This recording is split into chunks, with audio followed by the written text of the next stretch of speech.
সাহাবা একরাম নবী করিম সাল্লাল্লাহু আলাইহি ওয়াসাল্লামের কাছ থেকে অনেক সময় উপদেশ চেয়ে নিতেন।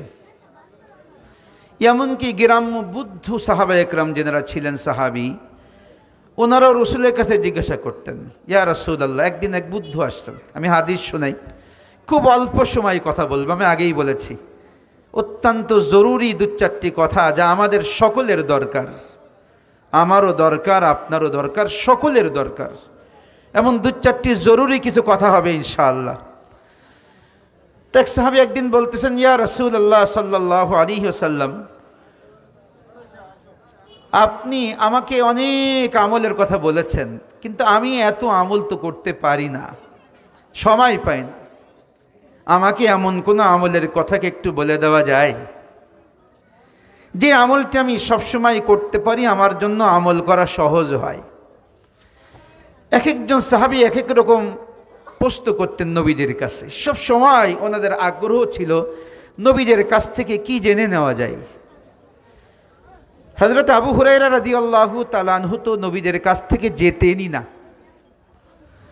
কোন কোন সাহাবা একরাম ক্ষেত খামারের কাজ করতেন, ব্যবসা বাণিজ্য করতেন কেউ কেউ, কিন্তু সাইয়্যিদুনা আবু হুরায়রা রাদিয়াল্লাহু তাআলা আনহু নবীদের দরবার ছেড়ে কোথাও যেতেন না। কেন জানেন? আহারে, নবীর মুখ থেকে কোন কথা বের হবে আর আমি ওটা শুনতে পারবো না, আমি আবু হুরায়রার থেকে ওটা হারিয়ে যাবে, এর থেকে দুর্ভাগার কথা, দুর্ভাগ্যের কথা আর কি হইতে পারে। কোথাও যেতেন না। একদিন বলতেছেন, ইয়া রাসূলুল্লাহ, আপনি আমাকে যা বলেন আমি সব ভুলে যাই, মনে থাকে না, আমার একটু দোয়া দিবেন, কিছু দিবেন। খুব মহব্বত নিয়ে কথাগুলো শুনেন, আমি খুব অল্প সময় কথা বলবো, আমি আগেই বলেছি। তাহলে রসুল বললেন, আবু হুরায়রা, তাই তোমার মনে থাকে না?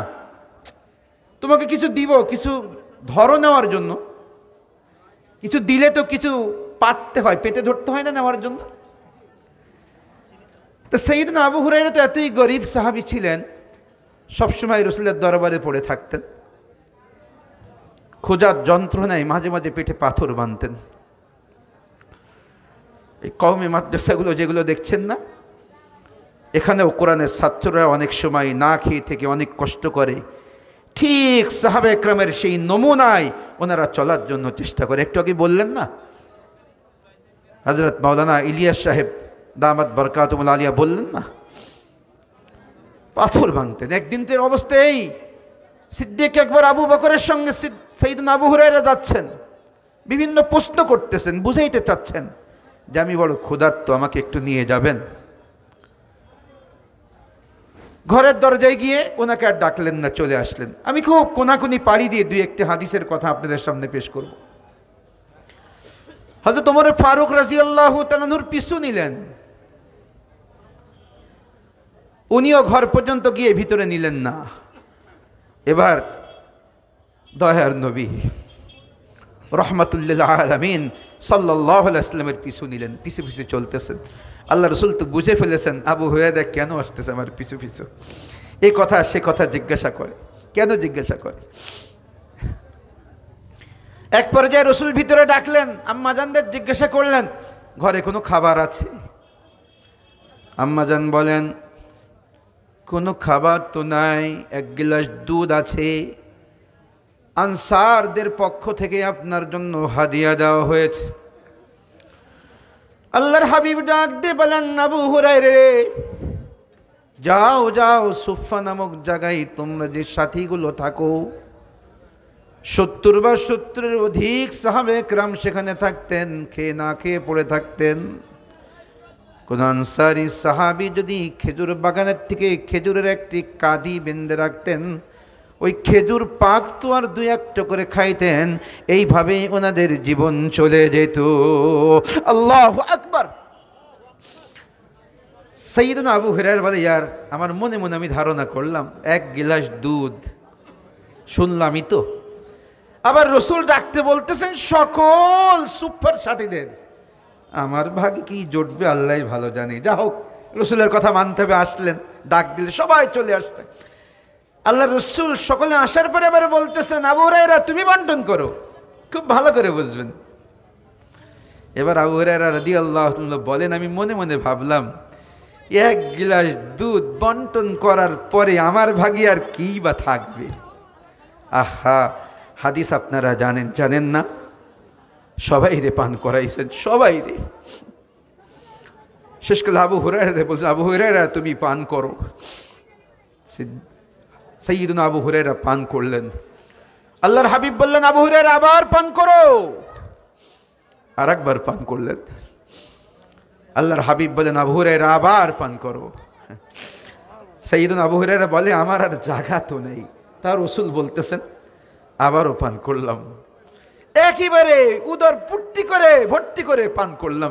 সুবহানাল্লাহ বলবেন না একটু? এই আবু হুরায়রা কোথাও যেতেন না, খালি রাসূলের কাছ থেকে 2-4টি উপদেশ শোনার জন্য। ওই দিন রাসূল বললেন, কিছু পেতে ধরো। সাইয়্যিদুনা আবু হুরায়রার কাছে তো কিচ্ছু নাই, গায়ে একটা চাদর ছিল, ওই চাদর এইভাবে পেতে ধরছে। ইয়া রাসূলুল্লাহ দেন, ইয়া রাসূলুল্লাহ একটু দেন। আল্লাহর হাবিব 2 হাত এমন করে মুঠ করে কি যেন দিয়ে দিলেন। সাইয়্যিদুনা আবু হুরায়রা বলেন, ওই যে আল্লাহর রাসূল আমাকে কি যেন দিয়ে দিলেন। এরপরের থেকে মৃত্যুর আগ পর্যন্ত যত কথা আমি নবীদের মুখ থেকে শুনেছি, জীবনের তরে আর কোনোদিনও একটি কথাও আমি ভুলি নাই। সুবহানাল্লাহ, সুবহানাল্লাহ। বলছিলাম উপদেশ চেয়ে নিতেন রাসূল, কখনো দিতেন। আমি একটি হাদিস পড়েছি, এই হাদিসের মধ্যে নবী করিম সাল্লাল্লাহু আলাইহি ওয়াসাল্লাম ঘোষণা করতেছেন। তিরমিজি শরীফের মধ্যে হাদিসখানা আসছে, আবু দাউদ শরীফের মধ্যেও হাদিসখানা আসছে। নবী করিম সাল্লাল্লাহু আলাইহি ওয়াসাল্লাম একদিন বললেন, মাই ইয়াখুযু আন্নি হাউলাইল কালিমাত। আমি হাদিসের শব্দ বলছি, আমি কোনো রূপকথা আর ইতিহাস শোনাচ্ছি না।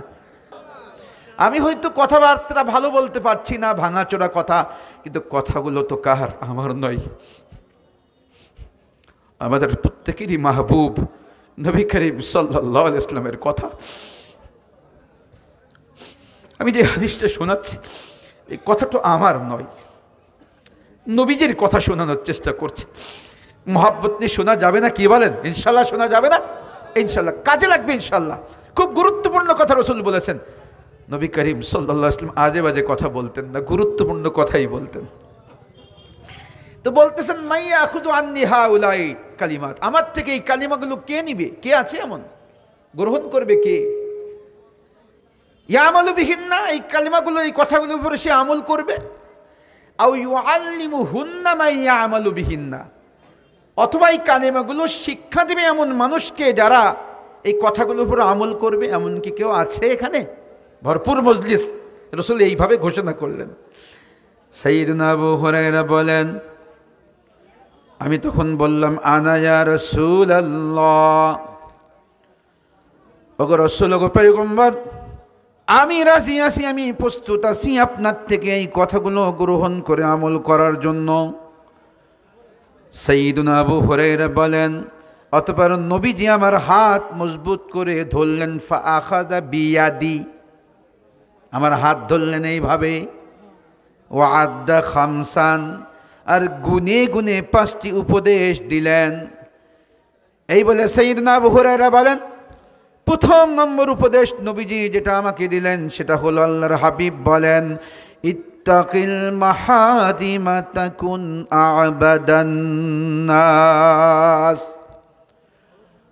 ও রাজবাড়ির মুসলমান, আল্লাহর হাবিব বললেন, আবু হুরায়রা রে তথা তামাম পৃথিবীর মানুষকে লক্ষ্য করে বলে দিলেন, কিয়ামত পর্যন্ত আনেওয়ালা সকল উম্মতকে লক্ষ্য করে বলে দিলেন, ও আমার উম্মতেরা, তোমরা হারাম থেকে, গুনাহ থেকে বাঁচো, তাহলে তুমি পৃথিবীর সব থেকে বড় আবেদ হয়ে যাবে। সুবহানাল্লাহ, সুবহান। দেখেন, গুনাহ থেকে বেঁচে থাকাটা এটাও ইবাদত।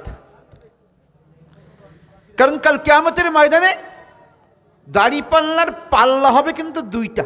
কয়টা? কথা বলেন, কয়টা হবে বলেন? ওজন করা হবে কিন্তু নেকি আর বদি। গুনার পাল্লা যদি ভারী হয়ে যায় তাহলে আমার তো দুরবস্থা হবে, আমি দুর্ভাগা, আমি কপাল পোড়া, আমার কপালে জাহান্নাম জুটবে। কি বলেন, ঠিক কিনা? এই জন্য গুনার থেকে বেঁচে থাকা এটাও ইবাদত। আমরা অনেকেই মনে করি নামাজ পড়া ইবাদত, অবশ্যই ইবাদত, রোজা রাখা ইবাদত, অবশ্যই ইবাদত, কোনো সন্দেহ নেই। তবে গুনাহ থেকে বেঁচে থাকা এটাও ইবাদত। সুবহানাল্লাহ বলবেন না একটু? 2 রাকাত নামাজ পড়লে যেমন ইবাদত হয়, আমি আমার চোখকে গুনাহ থেকে একটু হেফাজত করলাম, এটাও ইবাদত। সুবহানাল্লাহ, সুবহানাল্লাহ। আর গুনাহ থেকে বাঁচা দরকার। গুনাহ থেকে বাঁচলে সব থেকে বড় উপকারিতা যেটা হয়, আল্লাহ তাআলা তাকে মাফ করে জান্নাত দিয়ে দেন। বলেন না সুবহানাল্লাহ? এই জন্য গুনাহ থেকে বেঁচে থাকা এটাও ইবাদত। প্রত্যেকেরই চেষ্টা করা দরকার গুনাহ থেকে বেঁচে থাকা। আল্লাহ রসুল বলতেছেন, আমরা এটাকে ইবাদত মনে করি না। দেখেন, সহজ একটি বিষয় বোঝানোর চেষ্টা করি। আমি আপনি আমার আপনার শরীরকে যখন সুসজ্জিত করি, বা আমার আপনার ঘরের মা বোন যখন তাদের শরীরকে সুসজ্জিত করে, প্রথম কাজ কি করে বলেন তো? নিজের শরীরকে আগে পরিষ্কার পরিচ্ছন্ন করে।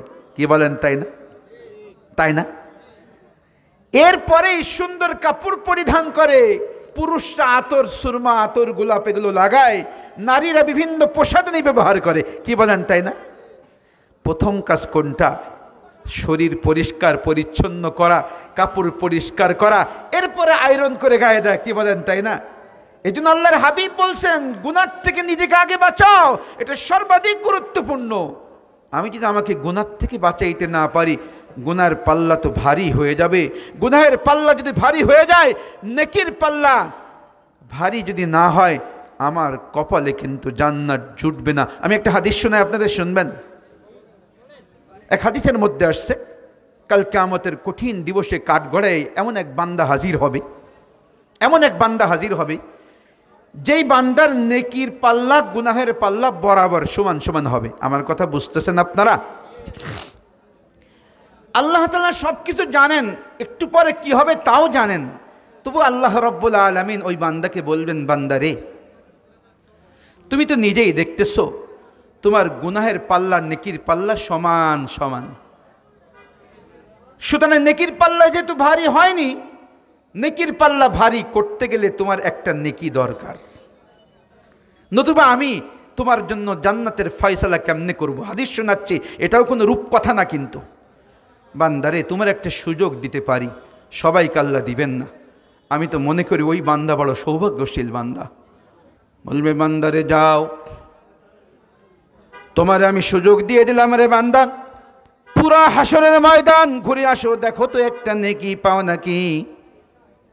লোকটি তখন হাসরের ময়দানে দৌড় দিবে, বাবার কাছে যাবে, মায়ের কাছে যাবে, অর্ধাঙ্গিনী বিবির কাছে যাবে, কেউ একটা নেকি দিবে না। আল্লাহু আকবার! কেউ একটা নেকি দিবে না, সবার কাছে যাবে, পুরো হাসরের ময়দান চষে বেড়াবে।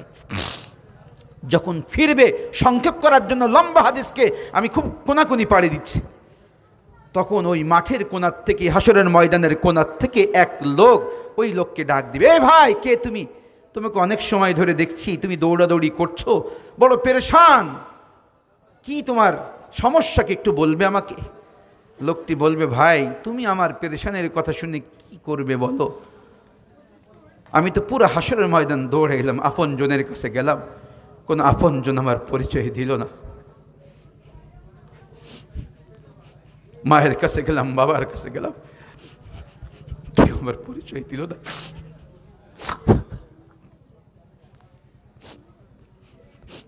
ও মুসলমান, কার জন্য আজকে নাফরমানি করে হারাম ইনকাম করে খাওয়াইতেছি?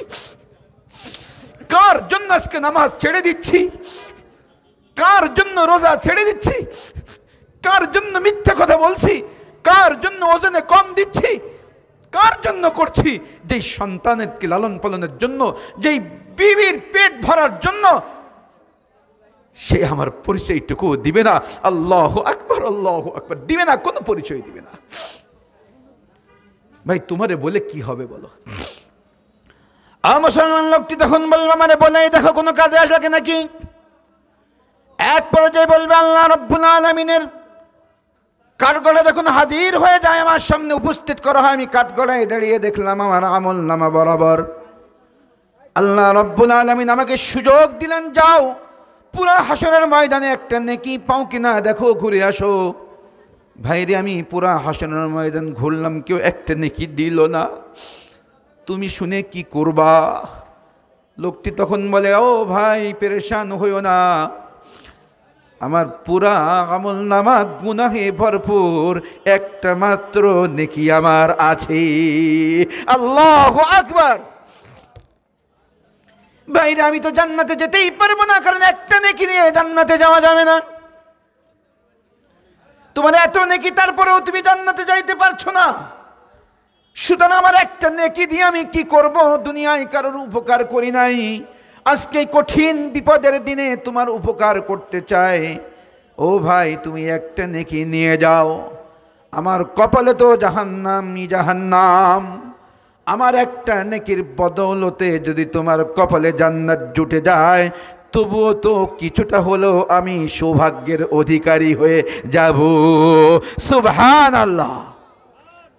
ওই লোক একটা নেকি নিয়ে আল্লাহর কাছে আসবে। আপনারা শুনতেছেন তো, সকলেই বুঝতেছেন আমার কথা?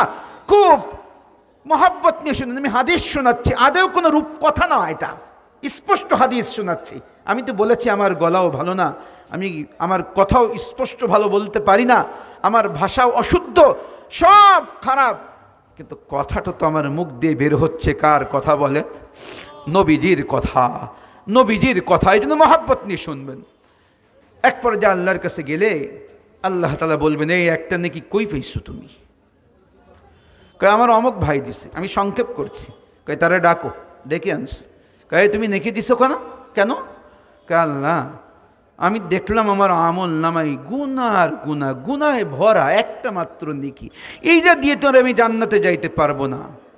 আমার এই ভাইয়ের কত নেকি, গুনার নেকি সমান সমান, তাও জান্নাতে যাইতে পারছে না। আমি একটা নেকি দিয়ে তোর জান্নাতে যাইতে পারবো না, তাই আমার ভাইরে আমি আপনার এই বান্দার আমি দিয়ে দিস। হাদিসের শেষের দিক লক্ষ্য করেন, আল্লাহর হাবিব সাল্লাল্লাহু আলাইহি ওয়াসাল্লাম বলেন, আল্লাহ তাআলা ওই ব্যক্তির সঙ্গে কথোপকথন করবে, আর এত দয়া তোর, আমি আহকামুল হাকিমিন, আমি আরহামুর রাহিমিন, অসীম দয়ালু, পরম করুণাময়, তোর এত দয়া, আজকে আমার উপরে দয়া দেখাচ্ছিস, আমার উপরে ওভারটেক করতে চাচ্ছিস। এক পর্যায়ে কি করবেন জানেন? আল্লাহ তাআলা ওই দুই ব্যক্তিকে একটা নেকির ওসিলায় দুইজনকে মাফ করে জান্নাতের ফয়সালা করে দিবেন। সুবহানাল্লাহ, সুবহানাল্লাহ। এই জন্য গুনাহের পাল্লা ভারী না হয় আমাদের সকলের চাওয়া দরকার কিনা বলেন?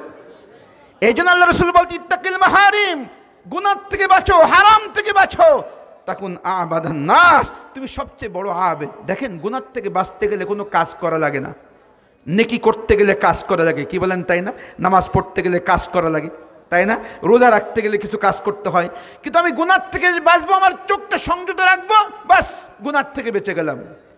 আমি আজকে আপনাদের সামনে তিনটি গুনার কথা বলতে চাই, মারাত্মক গুনাহ।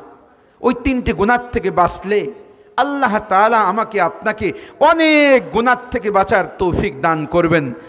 তিনটি গুনাহ, মারাত্মক গুনাহ, আমাদের কিতাবের মধ্যে বড় বড় বুজুর্গ ওলামা ইকরাম লিখে গেছেন, তিনটি গুনাহ মারাত্মক গুনাহ। এক নম্বর গুনাহ বদনিগাহি, চোখের গুনাহ, যার থেকে বাঁচা আজকাল খুব মুশকিল, খুব মুশকিল। অথচ আল্লাহ রসুল কি বলেন জানেন? যে চোখের গুনাহ থেকে বেঁচে গেল, আল্লাহর সাথে খুব তাড়াতাড়ি তার সম্পর্ক হয়ে যাবে। সুবহানাল্লাহ, সুবহানাল্লাহ।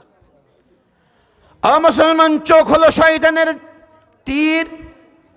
চোখের গুনাহ থেকে যে যত দ্রুত বাঁচবে, আল্লাহ রাব্বুল আলামিনের সাথে তার সম্পর্ক তত তাড়াতাড়ি হয়ে যাবে। বলি সুবহানাল্লাহ।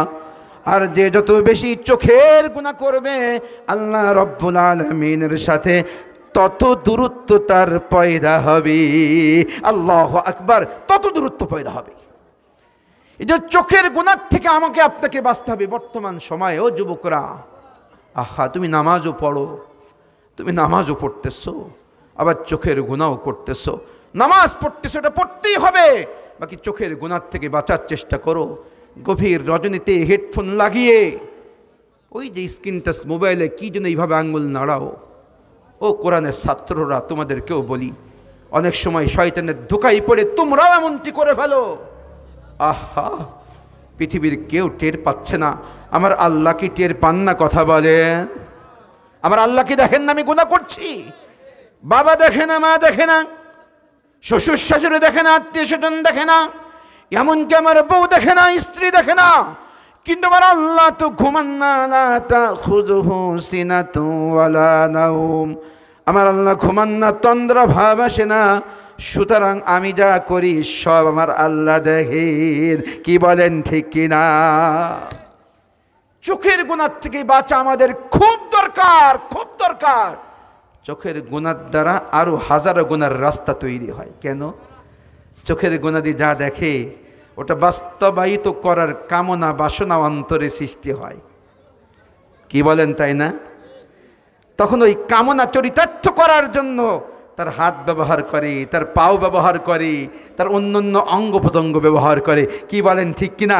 এক চোখের গুনাহ অনেক গুনার দ্বার আর দরজা খুলে দেয়। এই জন্য আমাদের বড় বড় বুজুর্গ উলামা ইকরাম লিখেছেন, তিনটি মারাত্মক গুনাহ, বড় গুনার ভিতরে তিনটি মারাত্মক গুনার ভিতরে সব থেকে বড় গুনাহ হলো চোখের গুনাহ। আল্লাহ তাআলা নিজেই কোরআনে কারিমে বলতেছেন, ইয়ালামু খাইনাতাল আয়ুনি ওয়া মা তুখফিস সুদূর। আল্লাহ রাব্বুল আলামিন বলেন, বান্দারে তুই চোখের গুনাহ করস, চোখের খেয়ানত করস, আর মনে মনে ভাবস যে কেউ টের পায় না, তোর উস্তাদ টের পেল না, তোর বাবা টের পেল না, তোর মুরব্বী কেউ টের পেল না, তোর অফিসের বস টের পেল না। কিন্তু বান্দারে কেমনি এমনি ভাবলি, আমি আল্লাহ তোর চোখের খেয়ানতকারীকেও জানি আর দেখি। আল্লাহু আকবার, আল্লাহু আকবার। কোরআন এই কথা বলতেছে। এই জন্য চোখের গুনাহ বিভিন্ন ধরনের আছে। মোবাইলের স্ক্রিনের গুনাহ বড় আকার ধারণ করেছে এখন। মোবাইলকে দাজ্জাল বললেও ভুল হবে না। এই মোবাইলের গুনায় যারা জর্জরিত হয়ে যায়, অনেক নেকির কাজ তার থেকে ছুটে যায়। গুনাহ না ছাড়তে পারলে নেকির কাজ করতে পারে না, আর গুনাহ ছেড়ে দিলে নেকির কাজ করার সুযোগ আল্লাহ তাআলা দান করেন। কেন জানেন? গুনার দ্বারা কি হয়? অন্তরে কালো দাগ পড়ে। হাদিসের কথা, এটা আমার কথা না, এটা আমার কথা না, আল্লাহ রাসূল বলেছেন, গুনাহের দ্বারা অন্তরে কালো দাগ পয়দা হয়। কালো দাগ পড়তে পড়তে পড়তে একসময় দাগটা এত মজবুত আর দৃঢ় হয়ে যায়, আমার অন্তরে আর ভালো কিছু গ্রহণ করতে পারে না। যতই উপদেশ দেয় ওলামা একরাম মসজিদের মিম্বার থেকে, ওয়াজের মাহফিল থেকে, আমার দিল গলতে চায় না, ওটা গ্রহণ করতে চায় না। কারণ হলো গুনাহ করতে করতে করতে আমার অন্তরটা একেবারে কালো হয়ে গেছে, জং পড়তে পড়তে পড়তে মজবুত হয়ে গেছে, দৃঢ় হয়ে গেছে। আমার অন্তর আর ভালো কথা গ্রহণ করতে চায় না। এই জন্য গুনাহ ছাড়ার চেষ্টা করবো তো ইনশাল্লাহ। কি বলেন? জোড়হাত করে বলি, ও ভাই, গুনাহ নিয়ে কবরে গেলে কবর ছাড় দিবে না, কবর ছাড় দিবে না, আদৌ ছাড় দিবে না। মৃত্যুর সময় আজরাইল ফেরেশতা ছাড় দিবে না। আমার যদি গুনাহ জীবনে থাকে, আদৌ ছাড় দিবে না। ওখানে একাই যেতে হবে, কেউ সঙ্গে যাবে না। ছেলে আসবে, মেয়ে আসবে, সবাই চলে যাবে। ছেলে বলবে পরের দিন মাকে, দাফন হয়ে গেছে, মা আমি আর থাকতে পারছি না, 2 দিনের ছুটি নিয়েছিলাম, কালকে একদিন আজকে একদিন, আজকে না গেলে আমার চাকরিটা থাকবে না মা। মেয়ে বলবে আমার সংসার টিকবে না, গরু আছে, ছাগল আছে, মুরগি আছে, অন্যান্য পশু পাখি আছে, আমি না গেলে সংসার টিকবে না। সবাই চলে যাবে। ওই কাঁঠাল তলায় বাসতলায় খাবাসির নিচে আমাকে আপনাকে একা একাই থাকতে হবে। কি বলেন ঠিক কিনা? ওখানে গুনাহ নিয়ে গেলে কবর খাতির করবে না, আদৌ খাতির করবে না। এই জন্য আল্লাহ রাসূল প্রথম উপদেশ দিয়েছেন, ইত্তাকিল মাহারিম তাকুন আবাদান নাস। তুমি সব থেকে বড় আবাদ, মানুষের মধ্যে সব থেকে বড় ইবাদত গুজার হলো তুমি যখন গুনাহ থেকে বাঁচলে, আমি গুনাহ থেকে বেঁচে থাকলাম, অটোমেটিক আমার ইবাদত হচ্ছে হচ্ছে হচ্ছে। সুবহানাল্লাহ। মুসলমান 3টি গুনাহের কথা বলেছি। 1 নম্বর গুনাহ চোখের গুনাহ। 2 নম্বরের গুনাহ হলো আমার আপনার মুখের গুনাহ। মুখ দিয়ে মারাত্মক মারাত্মক গুনাহ করি। মুখ সম্বন্ধে, জিহ্বা সম্বন্ধে হাদিসের মধ্যে আসছে, জিরমুহু সাগীর জুরমুহু কাবীর। আমার কথা না, রাসূলের কথা। এই কথা কার বলেন? রাসূলের। রাসূল বলছেন, জিহ্বার মুখ এত ছোট, এর আকৃতি, এর পুরুত্ব একেবারেই ছোট, এর আকার আকৃতির জিসিম দেহ একদম ছোট, কিন্তু জুরমুহু কাবীর, কিন্তু ওর গুনাহ অনেক বড়, অনেক বড়, অনেক বড়, অনেক বড়। এক হাদিসে তো রাসূল বলেছেন, ওই ব্যক্তি মুসলমানই না, পূর্ণাঙ্গ মুসলিমই না, যার মুখের অনিষ্টতা থেকে কোনো মুসলিম নিরাপদ নয়, সে মুসলমানই না। আমার মুখ দ্বারা কষ্ট পেয়ে যায়, আর মুখ দ্বারা কষ্ট দিই না আমরা, এমন খুব কম মুসলমানই আছে। কি বলেন, ঠিক কিনা? কেউ না কেউ কষ্ট পেয়ে যায়। ও মুসলমান, এগুলো ইসলাম, গুরুত্বপূর্ণ ইসলাম। কথার কথা বলছি, নামাজ যদি 2 ওয়াক্ত ছুটে যায়, আল্লাহর কাছে যদি আমি কাকুতি মিনতি করে মাপ চাই, আল্লাহ তাআলা চাইলে মাফ করে দিতে পারেন। মাফ করবেন কিনা জানি না, মাফ করে দিতে পারেন যদি আল্লাহ চান। কিন্তু মুখ দ্বারা কাউকে কষ্ট দিয়েছি, গালিগালাজ করেছি, কটু কথা বলেছি, গীবত শিকায়ত করেছি, এটা আল্লাহ তাআলা মাফ করবেন না ঘোষণা করে দিয়েছেন। আল্লাহই ঘোষণা করে দিয়েছেন এটা মাফ করবেন না, ওই বান্দার কাছ থেকে মাফ না নেওয়া পর্যন্ত। একটা হাদিস শোনাই, শুনবেন আপনারা, ছোট্ট একটা হাদিস। কাল কিয়ামতের ময়দানে একটা ঘটনা ঘটবে, এই সম্বন্ধে নবীজি একদিন সাহাবা একরামকে বললেন, ও আমার সাহাবা একরাম, সর্বাধিক নিঃস্বকে জানো? সর্বহারাকে, নিঃস্বকে জানো? তো সাহাবা একরাম খুব সভ্য ছিলেন, ভদ্র ছিলেন, সহজ সরল ছিলেন। আমাদের মতো মনের ভিতরে, আমার মতো, আপনাদের মতো না, আমার মতো মনের ভিতরে প্যাঁচপুস ছিল না। সাহাবা একরাম খুব সহজ সরল ছিলেন। ওনারা সহজভাবে উত্তর দিলেন, রাসূল গো পয়গম্বর, যার টাকা পয়সা নাই, যার ঘর বাড়ি নাই, সেই হলো নিঃস্ব, সেই সর্বহারা, সব কিছু হারিয়ে গেছে, টাকা পয়সাও নাই, ঘর বাড়ি নাই, আশ্রয়স্থল নাই, সেই তো সর্বহারা, নিঃস্ব সে। আল্লাহ রসুল বললেন, দেখো তোমাদের উত্তর সঠিক হয়নি, নিঃস্বকে শুনবা, শুনে নাও। এই বলে আল্লাহ রসুল বলতেছেন, লম্বা হাদিস, আমি কোনাকুনি পাড়ি দেবো, 2-1 মিনিটে শেষ করব হাদিসটা। বললেন, কাল কিয়ামতের ময়দানে এক লোক আল্লাহ রাব্বুল আলামিনের কাঠগড়ায় হাজির হবে, এমন অবস্থায় যে ওর কাছে অনেক নেকি, অনেক নেকি, অনেক নেকি, কিন্তু কিছু সময়ের মধ্যেই আল্লাহর ওই বান্দার কাছে অনেক লোকের সমাগম ঘটতে থাকবে। কিছু মানুষ আসবে, একের পর এক, পুরুষ আসবে, নারী আসবে। আল্লাহ রাব্বুল আলামিন অন্তর্যামী, সব জানেন। এরপরে ওই লোকগুলোকে জিজ্ঞাসা করবেন, এই আমার বান্দার কাছে কেন আসছো তোমরা? কেন আসছো? কি তোমাদের দরকার? কি, কেন তোমরা এখানে জড়ো হয়েছো? কোন কারণে বলবা? এক একজন দাঁড়িয়ে এক এক কথা বলবে। কথার কথায় এক লোক দাঁড়িয়ে বলবে, এক মহিলা দাঁড়িয়ে বলবে, ওগো আল্লাহ, তোমার এই বান্দা দুনিয়ার বুকে আমার স্বামী ছিল, আমি ছিলাম তার স্ত্রী, আমি ছিলাম দুর্বল, সকাল থেকে সন্ধ্যা পর্যন্ত নানান কটু কথা বলে আমাকে, আমার উপর অত্যাচার আর ইস্তিমরুলার চালায়। তো আমি সেদিন দুর্বল হওয়ার কারণে সেদিন কারোর কাছে নালিশ জানাইতে পারি নাই, প্রতিকারও করতে পারি নাই। ওগো আল্লাহ, আজকের দিনের অপেক্ষায় ছিলাম, আজকে নাকি তুমি ইনসাফ প্রতিষ্ঠা করবা গো আল্লাহ। আজকে তোমার কাছে নালিশ জানিয়ে গেলাম, আমার উপরে কটু কথার ইস্তিমরুলার চালাইতো, মারাত্মক গালিগালাজ করতো, মারাত্মকভাবে আমাকে ক্ষতবিক্ষত করতো। সেদিন কাউরে বলতে পারতাম না, নীরবে শুধু চোখের পানি ছাড়তাম গো আল্লাহ। আজকে তোমার কাছে জানিয়ে গেলাম, তুমি সুষ্ঠু বিচারখানি করে দিবা। একজন দাঁড়িয়ে বলবে, গো আল্লাহ, তোমার এই বান্দা ছিল বড় প্রভাবশালী, আমি ছিলাম একজন নিরীহ দোকানদার, দুর্বল মানুষ ছিলাম, আমার দোকান থেকে মাল নিত, টাকা সময় মতো দেওয়ার কথা থাকলেও দিত না, টাকা চাইলে বলতো টাকা নিবি না লাল দালানের ভাত খাবি। ওগো আল্লাহ, প্রতিকার করতে পারি নাই, নালিশ জানাইতে পারি নাই, আজকে নালিশ জানিয়ে গেলাম, সুষ্ঠু বিচারখানি করে দিবা। কথার কথা বলি, এক মহিলা দাঁড়িয়ে বলবো, আল্লাহ, তোমার এই বান্দা আমার ভাই, আমার আপন ভাই, আমার ভাই, আমার বাবার মৃত্যুর পরে যখন ভাইয়ের বাড়ি গিয়ে বললাম, ও ভাই, বাবা মারা গেছে, বাবার তেজ্য সম্পত্তির অংশটা আমাকে দিয়ে দাও, সেদিন ভাই আমাকে গলা ধাক্কা দিয়ে বের করে দেয় আর বলে, জমি জমি করবি তো আমার বাড়ি আর কোনোদিনও আসবে না। সেদিন প্রতিকার করতে পারি নাই, নালিশ জানাইতে পারি নাই। ওগো আল্লাহ, আজকে তোমার কাছে নালিশ জানিয়ে গেলাম। একে একে এক একজন এক এক রকম কথা বলতে থাকবে, এক একজন এক এক রকম নালিশ জানাইতে থাকবে। আল্লাহ তাআলা ফয়সালা করবেন, ফেরেশতাদের বলবেন, আমার এই বান্দার নেকির পাহাড় থেকে দিয়ে দিয়ে পাওনাদারদের পাওনা বুঝে দাও, তাদেরকে তাদের প্রাপ্য দিয়ে বিদায় করতে থাকো। এইভাবে দিয়ে দিয়ে পাওনাদারদের দিয়ে দিয়ে বিদায় করতে থাকবে। আল্লাহর হাবিব বলেন এক পর্যায়ে এমন হবে পাওনাদার এখনো রয়ে যাবে, কিন্তু নেকির পাহাড় শেষ হয়ে যাবে। নেকির পাহাড় শেষ হয়ে যাবে। আল্লাহ তাআলা তখন ফয়সালা করবেন এইভাবে যে আমার এই বান্দার নেকি ছিল সব শেষ, পাওনাদারদের গুনাহের বোঝাগুলো এই নেককার বান্দার ঘাড়ে চাপিয়ে ওকে টানতে টানতে জাহান্নামে ফেলে দাও। আল্লাহু আকবার।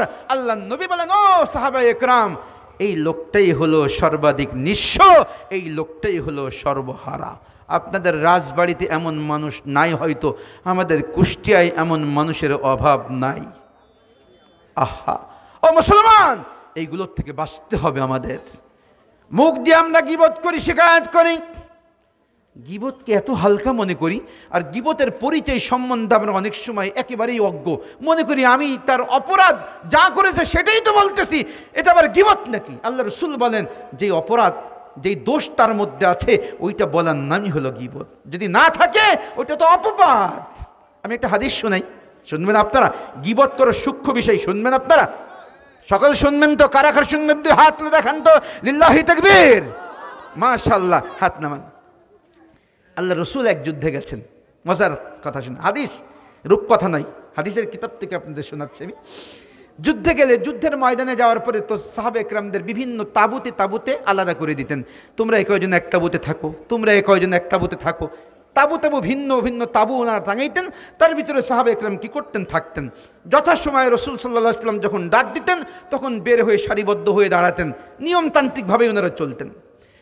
এক তাঁবুর মধ্যে আছেন সিদ্দিক আকবর আবু বকর রাদিয়াল্লাহু তাআলা আনহু এবং হযরত ওমর ফারুক রাদিয়াল্লাহু তাআলা আনহু, দুইজন এক তাঁবুতে আছেন। ওই তাঁবুর মধ্যে ওনাদের একজন খাদেম, ওনারা মুরব্বী হয়ে গেছেন, বয়স্ক হয়ে গেছেন, ওনাদের খেদমতের জন্য একজন গোলাম আছে, কৃতদাসও আছে। নবী করিম সাল্লাল্লাহু আলাইহি ওয়াসাল্লামের তাঁবু ভিন্ন আর এক জায়গায়, ওনার তাঁবু আলাদা জায়গায়। একদিন ঘুমাইছেন, সকলেই ঘুমিয়েছেন। ঘুমের থেকে সিদ্দিক আকবর আবু বকর রাদিয়াল্লাহু তাআলা আনহু আর ওমর ফারুক রাদিয়াল্লাহু তাআলা দুইজন উঠছেন।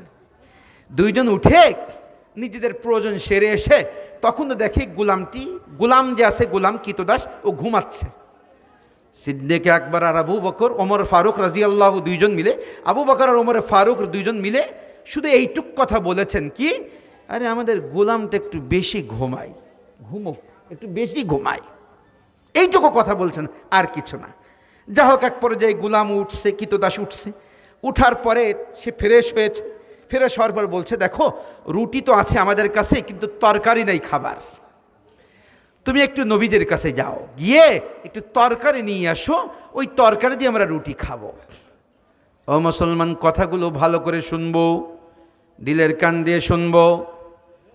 গোলাম আর দেরি করে নাই, সাথে সাথে দৌড় দিয়ে নবীজির কাছে হাজির হয়ে বলে, সালাম দেয়। প্রথমে সালাম দিয়ে বলে, আপনার শ্বশুর দয় সিদ্দিক আকবর আবু বকর রাদিয়াল্লাহু তাআলা আনহু আর ওমর ফারুক রাদিয়াল্লাহু তাআলা আনহু তরকারি চায়, তরকারি থাকলে একটু তরকারি দিয়ে দেন, ওনারা রুটি খাবে।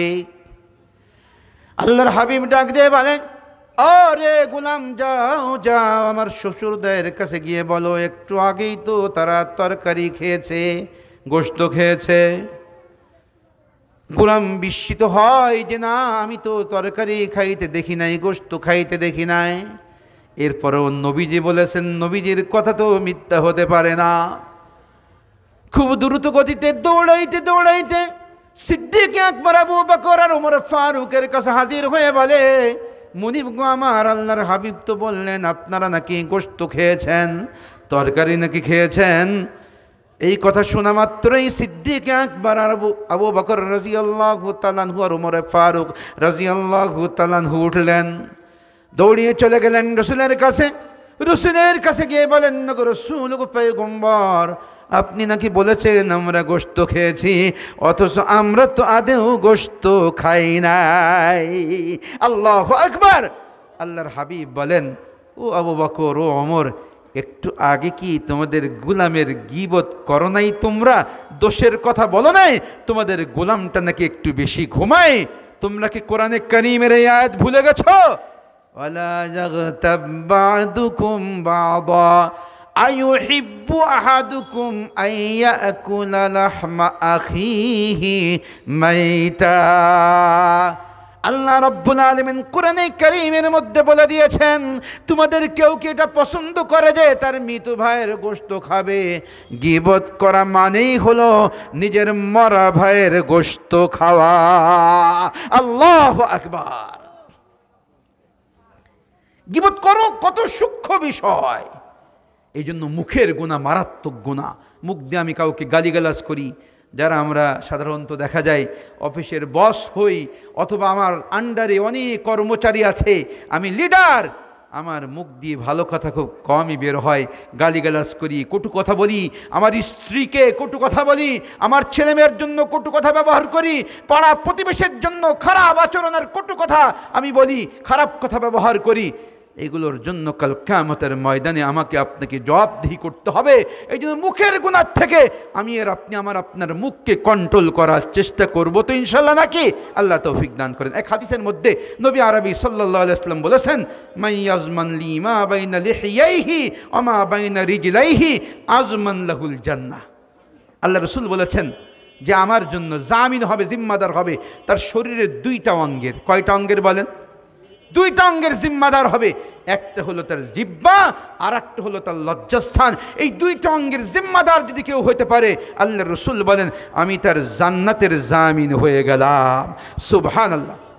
মুখ ছোট, জিহ্বা ছোট, গুনাহ কিন্তু অনেক বড়, অনেক বড় গুনাহ। এই জন্য মুখের গুনাহ থেকে বাঁচার চেষ্টা করব তো।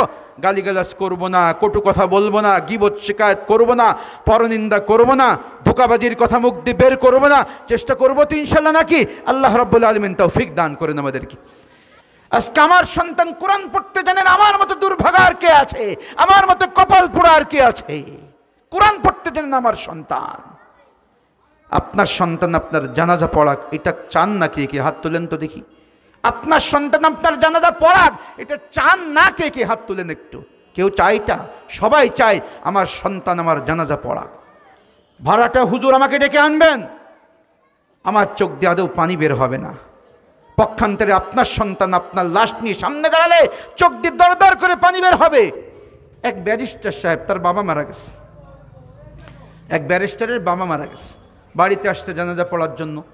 জানাজার আয়োজন হয়েছে, জানাজা হচ্ছে, ইমাম সাহেব জানাজা পড়াতে দাঁড়িয়ে গেছেন। ইমাম সাহেব তাকবীর বলছেন আল্লাহু আকবার বলে, ব্যারিস্টার সাহেবও তাকবীর বলেছেন, সকল মুসল্লিরাও তাকবীর বলে হাত বেঁধেছে। দ্বিতীয় তাকবীর বলে ইমাম সাহেব কি যেন পড়ছে, তৃতীয় তাকবীর বলেও কি যেন পড়তেছে। হঠাৎ ইমাম সাহেব পিছনের থেকে লক্ষ্য করলেন কে যেন চিৎকার দিয়ে কেঁদে উঠেছে। ইমাম সাহেব প্রথমে তো থতমত খেয়ে গেছে, হাই কি হলো। পরক্ষণেই নামাজ সুন্দর করে আদায় করার পরে পিছনের দিকে তাকিয়ে দেখে ওই ব্যারিস্টার সাহেব কাঁদতেছে। কাছে গেছে, মাথায় হাত বুলায়, পিঠে হাত বুলায় বলে, ও ভাই, প্রত্যেকেরই বাবা মা থাকে, চলে যায়, কেন্দ্রে আর কি লাভ হবে? কোরআন পড়েন, আল্লাহর কাছে ক্ষমা চান, বাবার জন্য নেকি করেন, কামাই করেন আর বাবার জন্য পাঠিয়ে দেন। যতই বুঝাই ততই কান্দার মাত্রা বাড়ে আর বাড়ে, কান্দে আর কান্দে, কান্দা বন্ধ হয় না। এক পর্যায়ে ইমাম সাহেব বলে, ভাই কেন কান্দেন বুঝি না। লোকটি তখন বলে, হুজুর গো, বাবা চলে গেছে এই জন্য কান্দি না। কান্দি কেন জানতে চান? তাহলে শুনে নেন। ইমাম সাহেব প্রথম তাকবীর বলে কি যেন বিড়বিড় করে পড়তে লাগলেন। মাইকের আওয়াজ আস্তে আস্তে শোনা গেল। আমার ডাইনে বামে প্রথম তাকবীরের পরে কি যেন তারা পড়তে লাগলো, দ্বিতীয় তাকবীরের পরেও কি যেন পড়তে লাগলো। কিন্তু আমি এতই হতভাগা, প্রথম তাকবীরের পরে কি পড়তে হয় জানি না, দ্বিতীয় তাকবীরের পরে কি পড়তে হয় সেটাও আমি জানি না, তৃতীয় তাকবীরের পরে কি পড়তে হয় সেটাও জানি না। তাই কলিজা ফেটে যায়। হুজুর গো, আমার বুক ফেটে যায়, কলিজা ফেটে যায়, তাই চিৎকার দিয়ে কেঁদে উঠেছি। আমার বাবা আমার জন্য লক্ষ লক্ষ টাকা খরচ করেছে, শিক্ষিত বানানোর চেষ্টা করেছে।